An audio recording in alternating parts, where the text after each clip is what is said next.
Olá, seja bem-vindo ao VoxCast, o podcast aqui da voximais.com. Aqui a gente sempre está batendo um papo muito agradável com quem contribui com o desenvolvimento da região oeste do Pará.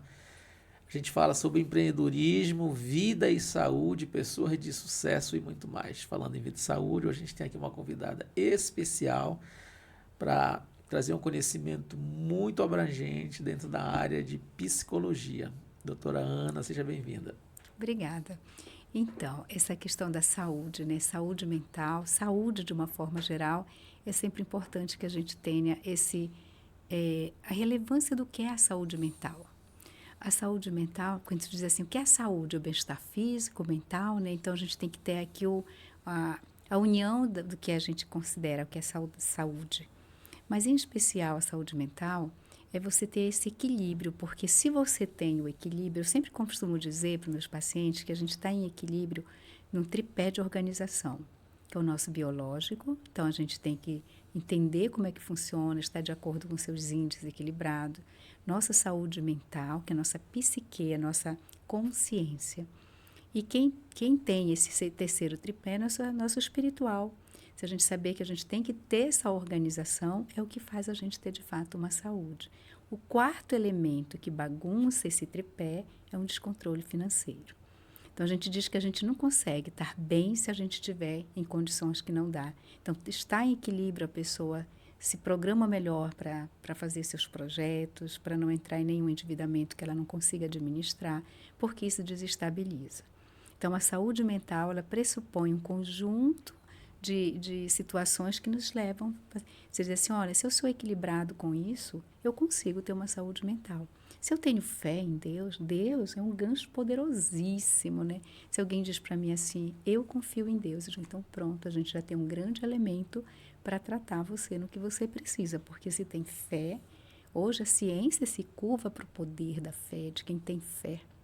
Entendeu? Então, eu digo que é um elemento muito importante. Mas se a pessoa diz eu não tenho fé, é dela, está tudo bem, entendeu? Então, a gente perde um gancho poderoso de estabilização emocional e vamos em frente. Então, não é, ninguém vai... Ah, porque você não crê, está tudo errado para você? De jeito nenhum. Cada um é um ser, cada um sabe o que tem, o que pode dar e o que pode receber. Mas se tiver, é um tanto melhor. Com relação à questão da psicologia, o estudo da psique, perpassando por esse processo de unir esses elementos todos, é que faz de fato a gente se sentir bem, a gente desenvolver resiliência, a gente dizer não deu certo, tudo bem, o que é que faltou?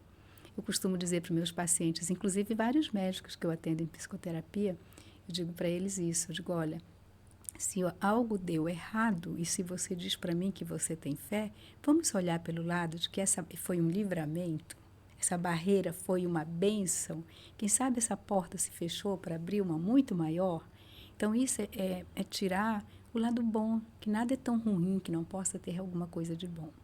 Então, isso se falando de saúde mental e a gente entender o processo do que nos faz ser saudável mentalmente. Outro aspecto é quando você sabe que numa fase de adulto, idoso, a gente vai tendo perdas, vai natural.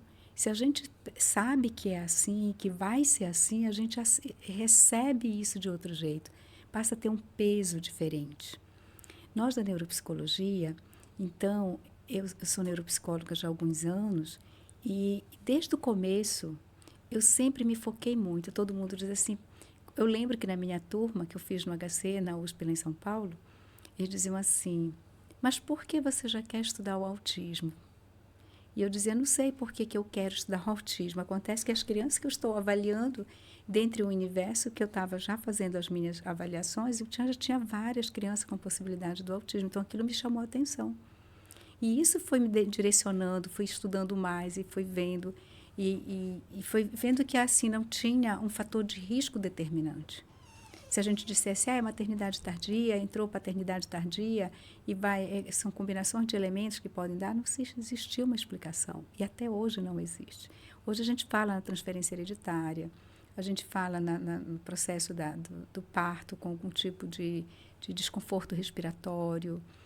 Vai se surgindo várias possibilidades, mas nenhuma a gente diz, é por isso, ou é isso. Então, é um grande mistério na comunidade científica o que origina o transtorno do espectro autista. Não existe nenhuma comprovação científica, doutora. Não existe uma causa definida, que, portanto, se existe uma causa, existe a prevenção da causa, mas como se não existe, o fator de risco é para todos que possam ter filhos em qualquer momento da vida, porque tem paciente que a mãe tem menos de 30 anos, o pai também, e uma criança até. Tenho crianças univitelínicas, portanto, são gêmeas idênticas, um é TEA e o outro não é. Então, são essas condições clínicas que deixam a ciência de mãos atadas em dizer por isso, é isso, entendeu? Então, a gente tem um grande mistério nas mãos. Agora, o que é importante a gente saber? Que o diagnóstico precoce, ele facilita muito que a criança tenha um desenvolvimento com menos prejuízo possível. Porque toda família que tem uma criança TEA ou criança neurodivergente de qualquer outro transtorno, e às vezes transtornos em comorbidade, a grande preocupação é o que fazer. Como vai ser daqui para frente? Quando nós não estivermos mais aqui, isso é uma situação muito recorrente e isso, por si só, abala o emocional de muitos pais, de muita família.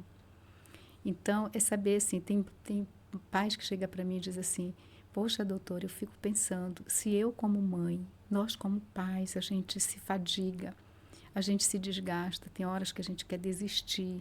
Você imagina outra pessoa cuidando do nosso filho. Então, isso é muito penoso, de fato, é muito complicado a gente não poder dar muitas expectativas diante de quadros clínicos muito ruins, com prognósticos ruins. O que seria um prognóstico ruim para uma criança TEA? Ela está associada com uma deficiência intelectual, ela ser hipossensorial, ou seja, ela não tem medo, ela não sente o que é quente, ela não sente cheiro, portanto, ela pode ter reações diversas, ela pode pegar num bicho que ela não consegue, ela não tem essa avaliação. Então, se torna muito mais difícil o prognóstico dessa criança evoluir para reduzir bastante esse prejuízo. A gente não perde nunca as esperanças. A gente tenta ensinar para a criança tudo que nos vem para tentar minimizar esses prejuízos. Agora, tem criança até com excelente prognóstico? Tem.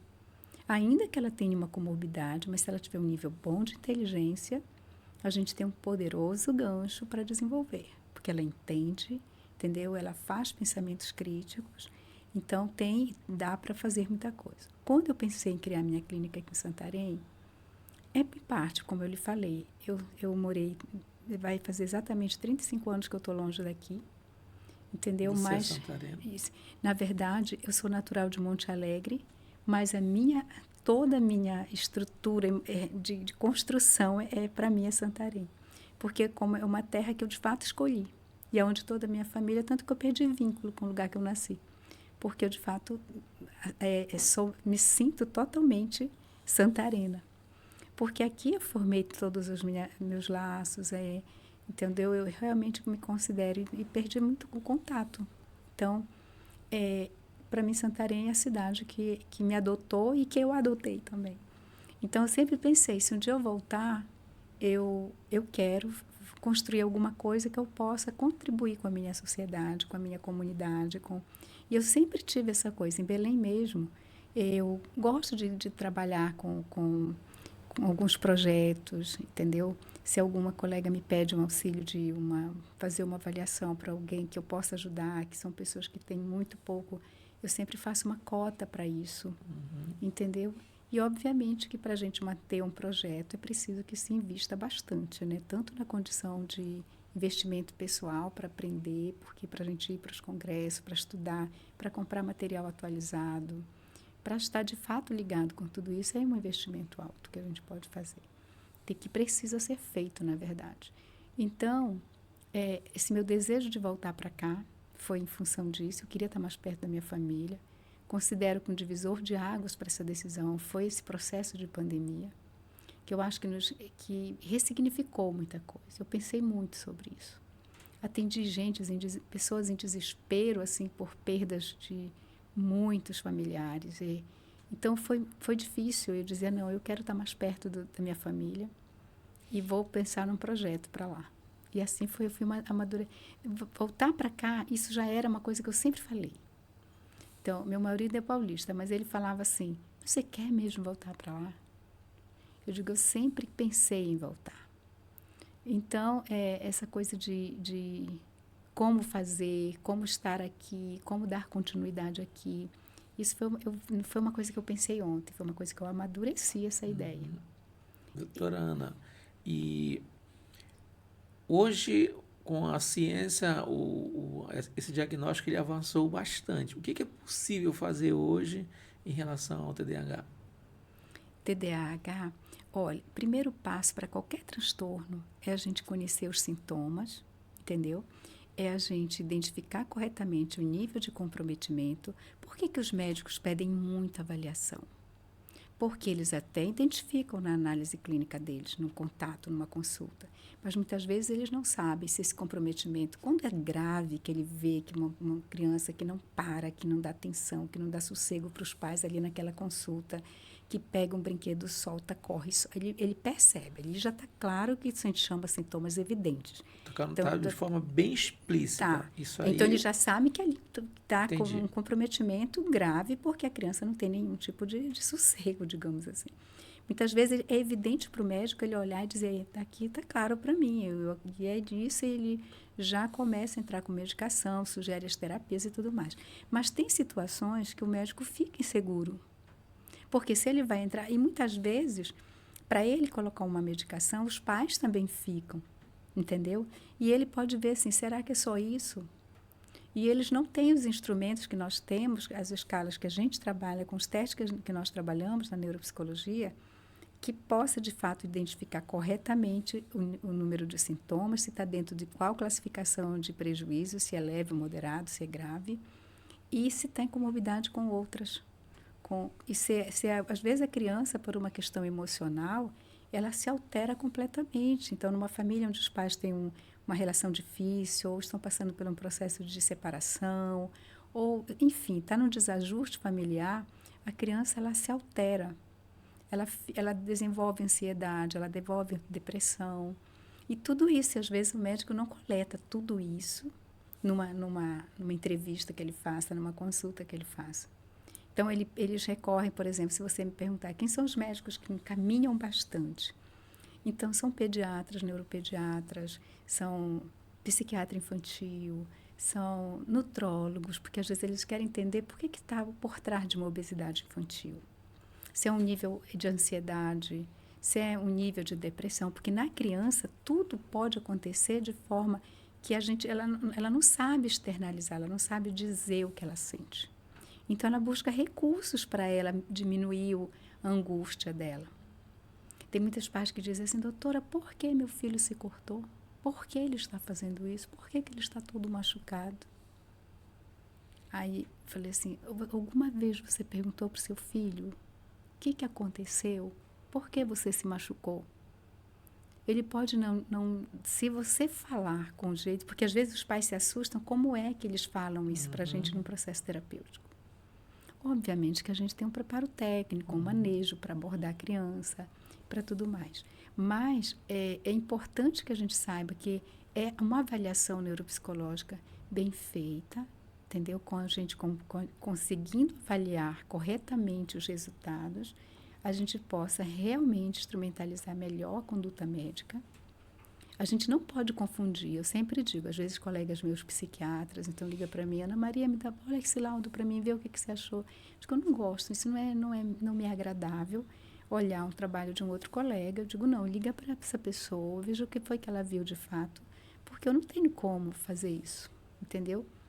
E eu não me sinto bem, mas por quê? Se o trabalho da gente gerou uma dúvida num colega médico, nosso trabalho não está legal, não está bem feito. Sim, nós não somos para confundir ele, nós somos para ajudá-lo, entendeu? Entendi. Nós temos que botar uma hipótese diagnóstica que seja de fato, que ele veja sentido naquilo, para que ele diga de fato é isso. E para a família também, porque quando a gente faz uma devolutiva e a gente coloca isso com clareza, por que a gente está vendo aquela possibilidade diagnóstica, o pai se sente confortável. Diz, doutora, então a senhora acha que vai realmente precisar tomar remédio? Eu digo, eu acredito que sim e não tenha medo. Porque se sua criança usar medicamento correto, ele vai fluir nas terapias, que às vezes é fono, são várias condutas de tratamento. Então, tudo isso vai ajudar essa criança a evoluir, esse adolescente a evoluir, um jovem adulto se encontrar. Um jovem adulto diz assim para mim: poxa, é tão prazeroso saber quem eu sou. Por que eu fui assim? Por que eu sou e por que eu posso ser? Então, um diagnóstico tardio, se perdeu muita coisa para trás, sim, mas não quer dizer que nada pode ser feito para o agora e para frente. Da onde se descobre o diagnóstico de autismo, é possível se tratar dali para frente, né, doutora? Mas quanto mais cedo, quanto mais precoce for esse diagnóstico, é muito melhor. Tanto para a criança, para a família, quanto também para o tratamento, né?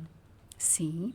E quando você faz o precoce, uma criança com 1 ano e 3 meses, eu digo assim. Hoje é possível fazer o diagnóstico, doutora, só abrindo um parênteses aqui, a partir de que idade, de quantos meses? Olha, 1 ano é quanto eu tenho as escalas do diagnóstico do TEA, do autismo, entendeu? A partir de 1 ano. Mas se, por exemplo, a criança chega com 1 ano e 2 meses, 1 ano e 3 meses, a partir daí chega a criança com idades variadas a partir de 1 ano.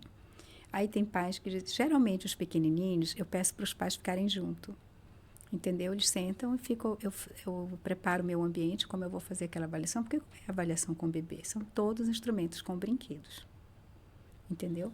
Então, coloco os brinquedos, coloco primeiro que eu quero ver como ele vai agir naquele setting, como ele vai, o que ele vai pegar, o que ele vai fazer. E, para mim, todos os itens que estão ali me requer um tipo de percepção do que ele vai fazer. Então, aí eu vou inserindo os pais, perguntando alguma coisa para a criança, para montar, para ver se ele oferece alguma coisa para o pai ou para a mãe, se ele atende ao chamado, e por aí vai. Todos são os itens de observação. Dependendo de como essa criança fizer, é que eu vou dizer para ela, eu vou para a escala e preencho todos esses comportamentos apresentados e eu vou dizer se ela é leve, se ela é moderada ou se ela tem tendência a um autismo grave. Aí, às vezes, os pais dizem, grave, doutora? Por que grave? O que a senhora viu que pode ser grave? Aí eu vou e explico, você lembra disso? Você lembra disso? Você viu que isso aqui... Às vezes, quando eu vejo, eu digo, vocês têm filmes dele de alguma... Se não, façam filme disso e me mandem. E, às vezes, não preciso de nada disso, porque tudo que a criança já fez para mim ali é o suficiente.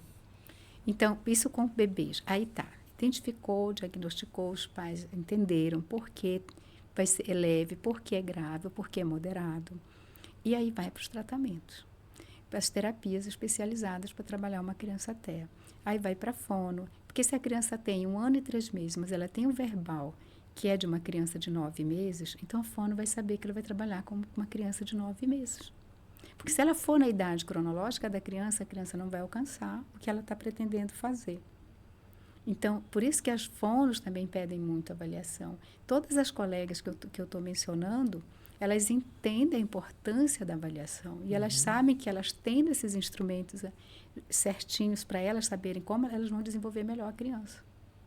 Então, se a criança tem 2 anos e meio, mas tem uma idade mental de 1 aninho e 3, se ela for lá para 2 anos e pouco, ou seja, mais de 1 ano a diferença da idade cronológica para a idade mental, é muita coisa. Doutora, essa idade cronológica, ela pode ser tanto para trás como para frente? E, sim. Uma criança... Então, uma criança de 6 pode ter uma idade mental de 11. Se ela for superdotada, se ela tiver altas habilidades em alguma área da cognição, ela pode ter uma idade quase que o dobro da idade. Então, ela se torna uma criança aguçada.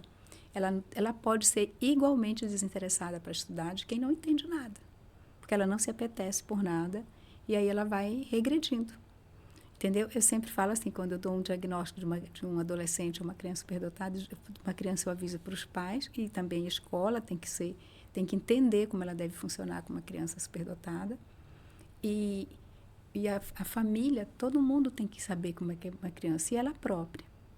Entendeu? Então, na terapia, eu sempre digo assim, você está 5 degraus acima dos seus colegas. Vamos baixar 3 para você tentar entender seus colegas. E para você aprender igual a eles. Entendeu? Porque, senão, um menino médio superior, ele pode ir mais longe do que uma criança superdotada. Porque se ele tiver disciplina, esforço, interesse, ele vai mais longe. Porque um superdotado desinteressado pode não ir em lugar nenhum. Entendi. E, doutora, e que tipo de técnica, aonde foi a sua formação nessa área para chegar Porque você é uma das maiores especialistas nessa área, atende em Belém, né? Atende pessoas de fora também, né? E hoje está com esse serviço, né, em Santarém, na região aqui. Que técnica você utiliza? Normalmente é assim. A gente aprende na especialização a utilização de testes para várias áreas da cognição. Então, a gente tem chama a bateria um protocolo, que é um padrão, entendeu? Toda criança a gente submete àquele protocolo padrão. O que vai diferenciar é o nosso olhar clínico mesmo, é a nossa percepção. Por exemplo, se você for fazer uma avaliação comigo, eu vou querer saber o que você entende que é a sua dificuldade. Às vezes, a pessoa nem vai achando que vai ter um problema, ela só quer fazer mesmo. Tem muitos que dizem, não, eu só quero me conhecer. Eu quero porque a avaliação neuropsicológica é traçar o perfil do seu comportamento, das suas áreas cognitivas, ou seja, sua atenção, sua memória, sua percepção, seu nível de inteligência, tudo isso, seus níveis de atenção, seus níveis de memórias, a gente tem vários tipos de memória e tipos de atenção. Então, isso e seu comportamento. Então, tem pessoas que dizem assim para mim, doutora, eu não entendo. Eu sei que eu não sou uma pessoa que não tem inteligência nenhuma, mas eu não sei porque eu não consigo concluir cursos universitários. Eu não sei porque eu não me dou bem na vida, eu não sei porque eu não firmo relacionamentos sérios, eu não sei porque eu não consigo, eu não consigo formar amizades assim, parece que eu estrago tudo. Então, a pessoa vai com essa queixa. Eu ouço isso quando eu estou ouvindo a pessoa me dizer isso, eu já formulo o meu pensamento clínico, que pode estar por trás desse funcionamento. Entendeu? E aí, a partir desse raciocínio, eu posso deduzir, será que ele é um TDAH? Será que ele tem um humor bipolar? Transtorno do humor bipolar? Será que ele tem uma personalidade borderline? Será que ele pode ser um narcisista? Então, a partir do que ele vai me contando, eu vou formulando o meu pensamento clínico. E ali vou levantando minhas hipóteses. Então, feito isso, eu faço o protocolo e essa percepção clínica é que vai me dizer o que eu vou investigar no comportamento dele. Porque se ele me diz eu não sou, eu sei que eu não sou inteligente. Entendeu? Eu só não consigo firmar nos meus trabalhos, eu não consigo firmar amizades, eu não consigo ter relações afetivas duradouras. Às vezes já tem 3 casamentos fracassados, tem filhos fora de casamento, coisas assim. Então, ele pode ser julgado pela família, pode ser julgado socialmente, mas ninguém sabe que ali por trás daquele funcionamento tem um transtorno ou alguns transtornos que podem ter comorbidade. Então, essa diferença faz toda para a gente, como é que a gente monta esse raciocínio e o que a gente investiga. Muitas vezes eu não preciso fazer 14, 12, 10 sessões com uma criança. Eu realmente não preciso. Porque eu vou naquilo que E eu acho que isso foi uma percepção clínica que eu sempre tive pelos cursos de bons professores, entendeu? Me fez ver que a gente não precisa fazer assim. E que se a gente sabe o que a gente quer ver, a gente vai ver com poucas sessões. Se a gente não sabe, a gente faz 15 sessões e continua não ajudando em muito nem a família, nem um médico para a conduta dele. Entendi. A sua formação é uma formação internacional. Onde é que ela foi feita, doutora? Assim, na verdade, alguns cursos e alguns congressos, a gente vê muita coisa, né? Eu digo que eu considero um divisor de águas para mim meu contato com a neuropsicologia luriana, que foi muito por acaso. Eu li os livros de hoje, que é uma grande amiga, que a Carla Nawat, ela traduz os estudos russos no Brasil, e eu assisti por acaso. Eu lia os livros, conhecia os livros, mas eu nunca tinha assistido como que funcionava. Então, depois que eu assisti e me aprimorei mais em estudar neuropsicologia luriana, eu percebi qual era a grande diferença. Na nossa formação no Brasil, a gente usa a bateria de testes americanos, que são patenteados para uso no Brasil. E quando eu me interessei, porque eu dizia assim, eu já tinha interesse em saber, porque a gente não conseguia avaliar crianças com menos de 6 anos com mais precisão, porque realmente não existia testes para essa idade. Que é mais comum no Brasil hoje. Isso. A gente tem a bateria protocolar para avaliação a partir de 6 anos. Então, a gente ficava no vago das crianças menores. Depois surgiu algumas baterias, mas ainda assim não é que a gente considera o padrão. Tanto que eu digo que antes dos 6 a gente chama preditor de QI, porque não é uma bateria que a criança, principalmente se ela ainda não tem um verbal bom, que ela possa desenvolver bem, ela é não verbal. Aí isso me chamou a atenção e foi aí que eu comecei a procurar o que poderia ser para os menores. E aí fui para São Paulo e uma amiga minha falou do curso de Neuropsicologia Luriana. Aí eu conheci, me encantei e disse, eu vou na Rússia para o congresso para ver isso e quero conhecer melhor esses estudos. E aí foi que eu fui para ver de fato e hoje me tornei muito amiga da minha colega que faz isso aqui no Brasil, que tem esses estudos aqui no Brasil. Tenho interesse de trazê-la aqui em Santarém para conhecer a minha clínica, porque ela vai ver que eu estou me apropriando e ela sabe disso. Os cursos dela eu passei para o meu pessoal da clínica para fazer com ela, para conhecer o porquê. A diferença é trabalhar a motricidade para desenvolver potencialidades. Então, isso para mim fez muito sentido, fez muita diferença e é neste enfoque que eu fiz a minha clínica aqui. Então, óbvio, vai ter o tratamento psicoterápico, ter tratamento da psicopedagogia, mas a gente vai estar sempre inserindo a motricidade. Por que a motricidade? Quando a gente trabalha o desenvolvimento da criança ou então de qualquer faixa etária, porque a gente pode falar sempre na criança que ela está em desenvolvimento. Mas nós temos também situações em que a pessoa perde por alguma razão, por um acidente, por um aneurisma, enfim, por questões diversas. E ela perde as habilidades, então a gente pode estimular para que ela melhore. E aí aqui eu fiz, com base nisso, então tem muito dos estudos que a neuropsicologia luriana tem, que é muito forte na Europa. E aí depois eu fui fazer o curso da Universidade de Barcelona, que é onde a gente avalia, que é os instrumentos que você comentou comigo quando eu cheguei, sobre que você viu ontem numa matéria da pessoa. Então, e aí, na Universidade de Barcelona, eles fizeram esse estudo, no qual eles têm 2 escalas, que a gente chama escalas diagnósticas, para o espectro, que é com esse instrumento, que eu me habilitei pela Universidade de Barcelona, para ver crianças desde bebês. E eu fiz isso muito motivada por uma querida amiga neuropediatra lá em Belém, que ela dizia para mim, Ana Maria, a gente precisa ter esse instrumento. Porque olha o tempo que a gente perde e a gente vê que tem alguns traços, mas a gente não tem certeza, a gente não tem uma condição de falar para a família isso, porque a gente está assim, garantido por esse estudo, a gente não tem. E ela me motivava muito a fazer esta avaliação, esse estudo, né, de ter capacitação técnica para isso. Então, foi quando eu fiz e, de fato, foi um divisor de águas. Quantos pacientes passaram por mim? Agora mesmo vou reavaliar uma menina de 15 anos, que quando ela fez a primeira vez comigo, ela tinha 8. E eu vi que ela tinha alguns traços, mas não me senti segura o suficiente para dizer que ela tinha traços, que ela era autista. E quando foi agora, eu lendo o laudo antigo dela, que a família me procurou de novo, e aí eu disse, poxa, essa menina, nós perdemos tempo, ela não tem um diagnóstico fechado. Aí, por não ter ainda a habilidade, a técnica, né, eu adequada. não tenho esse conhecimento suficiente que eu tenho hoje, usando esse instrumento. Então, olha, veja o tempo que ela perdeu e garantias que ela poderia ter tido, tanto na escola, direitos adquiridos. Então, por isso que eu disse, quando eu li a queixa lá dos pais, quando ela estava com 8 anos, ela vai fazer agora comigo. Quando eu voltar para Belém, ela vai começar. E ela já está com 15 anos. Um tempo perdido aí, né? Porque nas meninas, elas têm verbal. Se elas forem graves, elas podem ter atraso de fala, mas senão elas são falantes. Então, tem várias... eu não tinha a percepção que eu tenho hoje. Então, para aí você ver o quanto que a formação, o quanto que a gente está sempre se capacitando, faz a diferença na vida das pessoas, né? Doutora, mas o diagnóstico também ele pode ser feito. O diagnóstico precoce é super, super importante, sem dúvida alguma, mas também ele pode ser feito em jovens e também em adultos, né? Sim. E depois que eu fiz essa capacitação, eu percebi que eu avaliei de 2021 para cá, quase que na mesma proporção, jovens, adultos e crianças e adolescentes.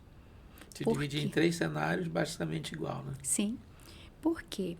Para jovens, adultos, e não importa a profissão que se tenha, entendeu? Eles têm garantias com isso.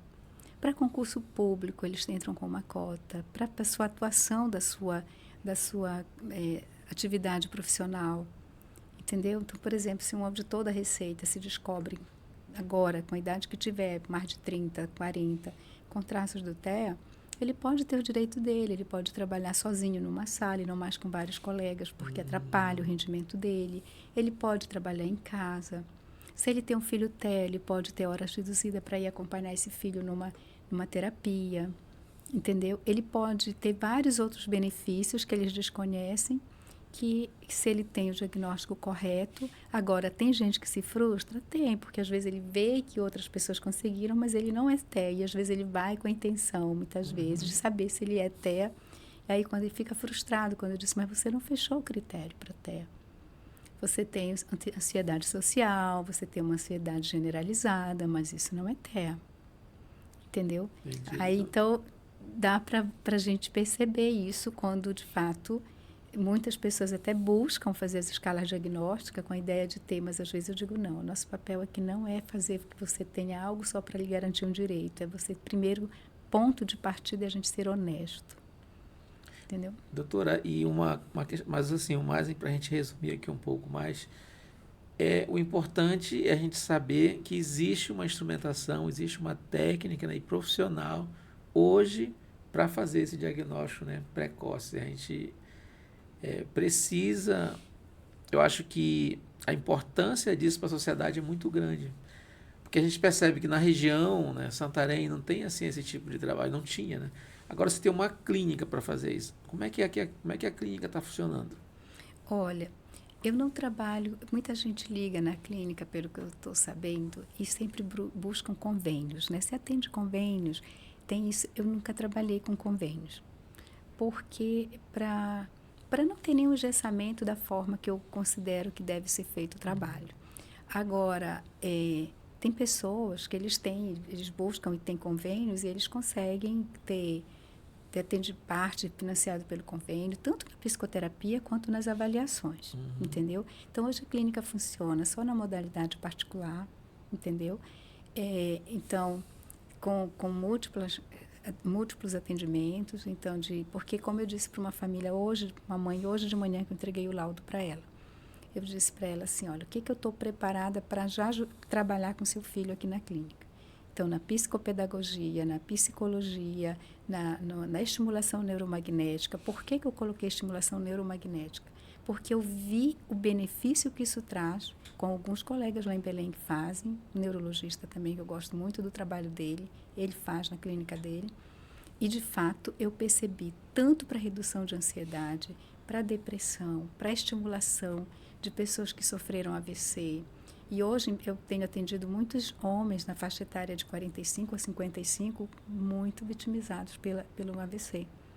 Entendeu? E alguns até só por condição genética, são pessoas que têm conduta pessoal de saúde boa, entendeu? Fazem exercício, boa alimentação, boa qualidade de sono.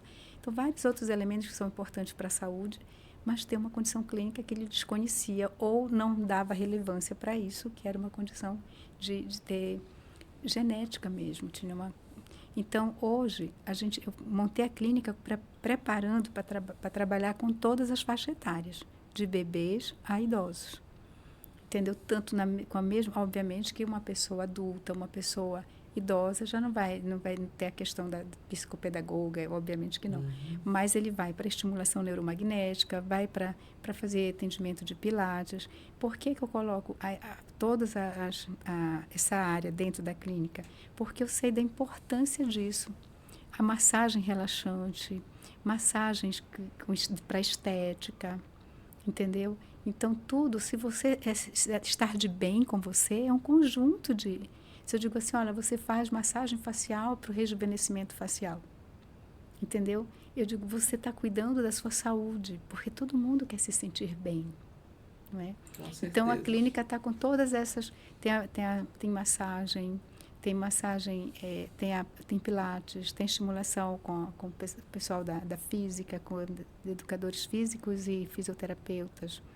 Aí tem psicóloga comportamental da linha TCC, que eu fiz questão de triar pessoas dentro daquilo que eu consigo administrar isso, porque se for da psicanálise, por exemplo, já não é a minha língua. Então, eu não conheço técnicas da psicanálise. Eu estudei isso na formação muito en passant. Então, eu sou comportamental, da terapia cognitivo-comportamental, e então, as colegas que eu tenho na clínica têm a mesma linha de tratamento, segue essa mesma linha de tratamento também. Legal, muito bom, doutora. A gente vai deixar o endereço aqui para quem quiser fazer contato com a clínica, o endereço, o Instagram também da clínica. E eu queria lhe agradecer. Esse foi um papo aqui muito legal. Já fica um convite aqui. Você já tá intimada a voltar aqui para a gente continuar batendo mais papo sobre isso aí e levar informação para as pessoas. Obrigada, vou aparecer sim. Agora eu vou dar uma pausa de vir aqui, porque estou fazendo essa transição de Belém, né? Sim. Então eu vou para quando, a partir de julho, eu vou estar aqui realmente ficando mais tempo e vou fazer o processo inverso. Eu vou a Belém uma semana por mês, é o que eu estou fazendo agora. Pronto. Mas aí vou aparecer sim. O que você mais quer estar por aqui prestando esse serviço. Sim, claro. Entendeu? Eu digo sempre que e alguns profissionais que eu estou querendo trazer para cá também, né? Porque aqui a gente sabe que é muito demandado. Se eu pegar um colega da neurologia, eu ligo para ele, não, só tem vaga para janeiro. Olha, para você ver a carência, né? Legal, então, eu vou grande. trazer outros colegas para vir atender comigo aqui na clínica também. Tá bom. Doutora Ana Maria, foi um prazer lhe receber aqui no Obrigada. podcast. Nossa audiência lhe agradece muito. Obrigada. Uma boa tarde. Para você que ficou até agora, pega esse vídeo aí, compartilha com o máximo possível de pessoas, deixa teu like, curte e até a próxima.